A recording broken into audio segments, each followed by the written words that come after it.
Hey everyone, it's Eddie. I just wanted to shoot a quick video. A lot of you know that I've spent most of my career, for those of you who know me here in Florida, most of my career as a real estate broker, but recently went back into sales, and it's been really an exciting time for me to be able to put a lot of the things that I was mentoring other agents along the way to implement. And so it's fun to start to implement those things for myself and obviously have those things morph a little bit as market changes, as technology changes, the way we communicate with each other changes. And that's kind of what I wanted to mention today about communicating with people. We've been enjoying a wonderful market. I think the fruit has been low on the tree and easy to pick off.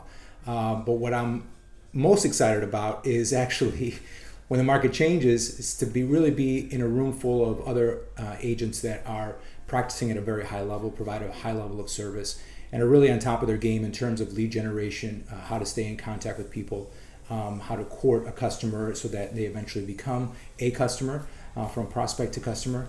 But long story short, what I applied this week was kind of interesting. A lot of people are trying to go after for sale by owners.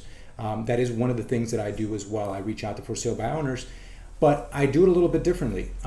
And I reach out and give a lot of value. So I never really say, hey, listen, it's time to list. You should be listing with an agent. Why aren't you listing with an agent? You're a dummy.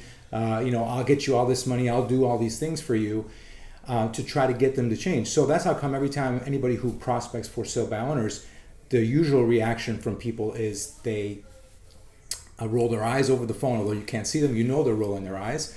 And they really don't want to talk to you because they've heard the same speech, the same script from 74 other people that called the week before. And so here's what I've done. I've reached out to customers and I actually offer them things of value. I don't try to change them at all.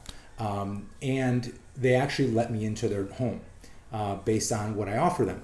And so once I'm in the home and I am able to get them as a captive audience, then that's the relationship building. That is the part where that's what we all strive to get in, right? We strive to sit on the couch and be able to talk to them and get their attention for a few moments so they know that you're actually a real professional, you know what you're talking about, you're on top of the market. And if at one point they're ready to list their house, they're likely to think about you. Why? Because you were giving them items of value. You were not trying to convince them to list with you that day. You weren't a hard sell, which to me and for many people is a big turnoff, to be a hard sell. But now you've positioned yourself as someone of knowledge, someone of trust, and when they do think of doing something when it comes time to listing their home, they'll likely think about you and they'll invite you back in their house. And then it's up to you, of course, to seal the deal. And so what we've done with this particular one is kind of long story short, but that's the theme of how I'm going about things. I offered to do an open house for a for sale by owner. And you've got to go in it with understanding that you genuinely, not you're trying to trick them or anything like that, you genuinely don't care about getting that listing. And that's what's so important about this technique is that if you go about it without really caring whether you get it and you just consider getting the listing at some point gravy, fantastic. So I've hosted open house. We had 7 or 8 couples come through and one wonderful couple comes through. And that is what this video is about, is getting in front of people and again, getting them to like, trust you, and want to do business with you. And so, wonderful conversation. They didn't, we connected very well. They weren't interested in that home, and they're not quite ready to buy, but we're getting their finances in order so that they can buy. And now I have a customer, and they're going to buy a $350,000 to $400,000 home. So, was it worth my time trying to go after a for sale by owner in a more unique way as opposed to trying to shove it down their throat and say, you've got to list with me, you've got to list with me? Absolutely, right? And so now I've got a wonderful customer, I'm going to help them buy their house, and if I get that listing at some point, great. If not, then I won't.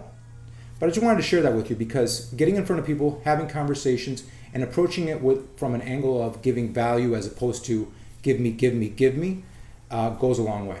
So I hope this helps. If you guys have any questions about specifically what I did and what I offered and how I went about it, please leave comments below, click here, all that good stuff. Subscribe, of course. Really trying to build up the YouTube channel with a lot of items of value like this. Now, most importantly, I wish you a wonderful day, and I'm always here to help. Thanks again.